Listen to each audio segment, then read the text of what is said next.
You've probably been there. You see someone you like, they smile, you freeze. Your brain turns into scrambled eggs.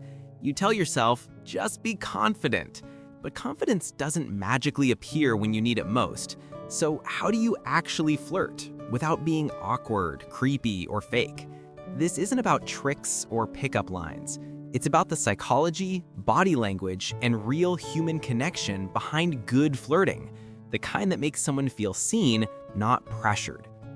Most people think flirting is about what you say, but the truth is, it starts long before words. Flirting begins with energy. Think about it. When someone walks into a room and they're calm, grounded, and comfortable in their own skin, you can feel it. The key isn't to impress, it's to create space for connection. When you approach someone, your body language speaks louder than anything else. So before you say a word, your energy should say, I'm at ease. I'm curious about you. I'm not here to perform. I'm not here to perform. True flirting doesn't start with words. It starts with presence. And here's the secret most people miss. Your eyes are your first conversation. When you hold eye contact just a second longer, not scaring, just being present, you signal warmth and confidence. Research shows this can even increase feelings of attraction. Pair that with a small, genuine smile, not a forced grin, just that I see you expression. These are microsignals, and they are powerful. Leaning in slightly when they talk, or facing your body toward them, not away. These gestures say, I'm engaged, you matter. That's the foundation, not cheesy lines or over-the-top compliments, but attention. And in our distracted world, attention is one of the rarest forms of affection.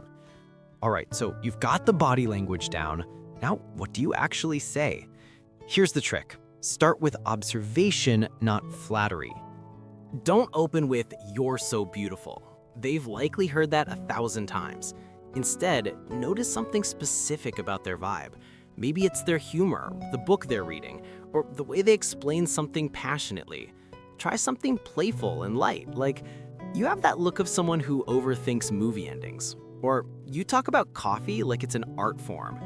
It's specific, it's about them, and it opens a real conversation. The best flirting feels like banter with a purpose, not an interview. Ask open questions, tease gently, but always read their reactions. This is crucial. If they smile, keep eye contact, and lean closer, that's green light energy. But if they cross their arms, look away, or give short answers, respect that space. Good flirting is a dance, not a chase. It requires listening as much as speaking. It's not a performance to win someone over, but an invitation to connect. And that, more than any clever line, is what truly sparks attraction. Confidence isn't loud. It's not the person telling the most jokes, talking over everyone else, or filling every single second of silence. We've been taught to think of it as a performance, a broadcast, and so most people overcompensate. They brag, they perform, they talk nonstop because the alternative, silence, feels terrifying. It feels like a void, like proof that you're not interesting enough. But the most magnetic thing you can do is learn to be comfortable in that quiet, to hold someone's gaze for a moment longer than you're used to let a small, genuine smile form without saying a word. Because here's the secret. Silence only feels awkward when you're insecure about it. When you feel the frantic need to fill it, that's your own anxiety talking. But when you're comfortable with yourself, that silence transforms. It isn't a void anymore. It becomes tension, the good kind, the kind that pulls people closer. This whole game isn't about proving your worth, about putting on a show to convince someone you're good enough. It's about showing you already know your own value, and then quietly, confidently inviting someone into that space with you. So drop the act, stop trying to win them over.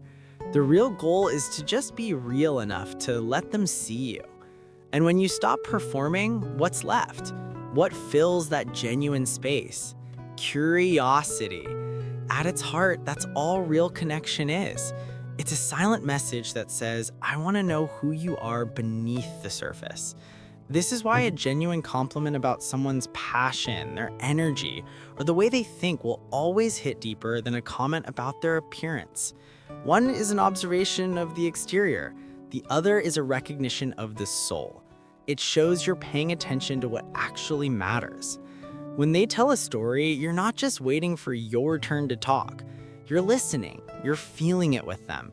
When they laugh, you join them, not to show that you also have a sense of humor, but to share in a moment of pure, unscripted joy.